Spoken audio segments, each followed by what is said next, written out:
Good day, everyone. In this video, I want to speak to you about the difference between encouragement and enforcement, and this in specific with regards to governance. You know, it's very easy for people that believe that they are governing us to feel superior to us, to think they know better than us, the people that are supposed to be the public. But when they force things on you or enforce things on you, you're a subject to them. And this is something people really need to understand.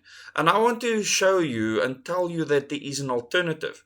And with the COVID-19 pandemic, you would have seen enforcement of many things on the public. And showing here that an alternative is possible and showing how the reasoning that they use for enforcement makes you a subject is key. This is very important to understand because the moment you understand this, you can make that mind switch and realize how you have been fooled into thinking that these people might care for you in any way, shape, or form. And I don't care which party we are coming from when we talk about who is representing the country in parliament right now. And this is why the party system has to be done away with completely. So, with any situation, whether it's with regards to war, instability, a pandemic has been declared around the world by the World Health Organization, a government has options. They can choose how to respond to such a thing. And persuasion is always the best way to deal with things. And many so-called experts have even said that you should encourage people, persuade people, instead of forcing things on them.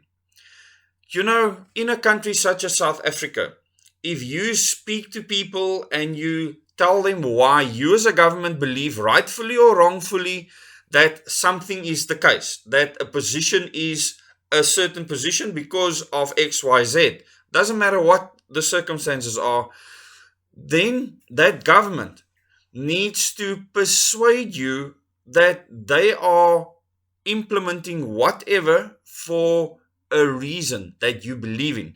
Now, they usually use the mainstream media to do this, and most people have been taught in school to trust the mainstream media. So the mainstream media is something that is seen as believable. And because people believe the mainstream media, they see everything that comes from the mainstream media as fact. I want to make it clear that there is an alternative, that the government can communicate via mainstream media and encourage people to do things, even if they're using a mainstream media with a script or agenda. That they can say that we believe that there is a dangerous threat out there to your health, and we encourage you to do all these different steps. When it comes to business and many other things like that, government has the right to implement regulations and many other things that they believe will keep the public safe when they come to those businesses or places where something's administered, or government departments, or whatever the case may be. But when it comes to the public and people's homes, government should stay out of your business. Always. There is never an excuse for government to dictate to you or enforce something on you in public or in your own home. Ever. Under no circumstances can there be any situation where government can force or should force you to do anything. And I want you to start understanding what this means in your life. And you need to make a decision about this. And then you need to act accordingly, because we need to remove this current governance system faster than we think is possible right now.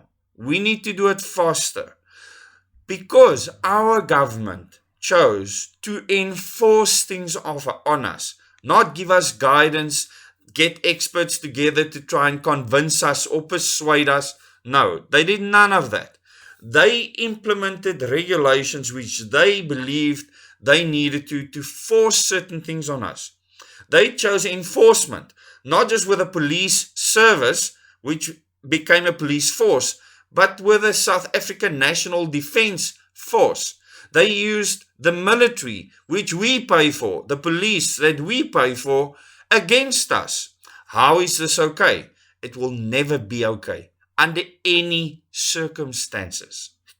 Because you putting your life under threat is your choice. You should always have the choice to take a risk. So in public and in your own home, no president of a country should ever tell you not to hug or kiss your family or stay away from your family. They should not tell you how to walk in the streets of the country. If people fear for their safety on the streets of the country, they will stay at home. People do this all the time due to gang violence and many other things. If people felt that it's unsafe to walk in a public park, they're not going to do it. You do not have to force it on them. So, what I encourage you as a government to do in future is to encourage people to do something, to persuade them, to try and persuade them to do something. Whether the people then believe it's right or wrong, they can decide, no, we don't feel persuaded. We don't feel encouraged. We don't agree with you. And that is okay. If you are a politician watching, Cyril Ramaphosa, your whole cabinet, I don't care who you are. If you're a politician watching, you have no right to tell other people what to do, ever, under any circumstances. Even in time of war, people will take up arms themselves to help protect what they might believe is their own country. If they don't believe in their country, they will allow anyone just to overrun them because they don't care and they're not going to fight.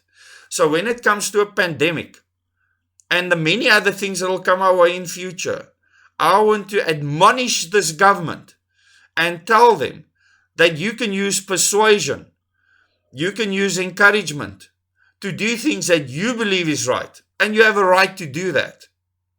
But if people don't believe you and don't feel persuaded by you, leave them alone. Leave them alone in their homes.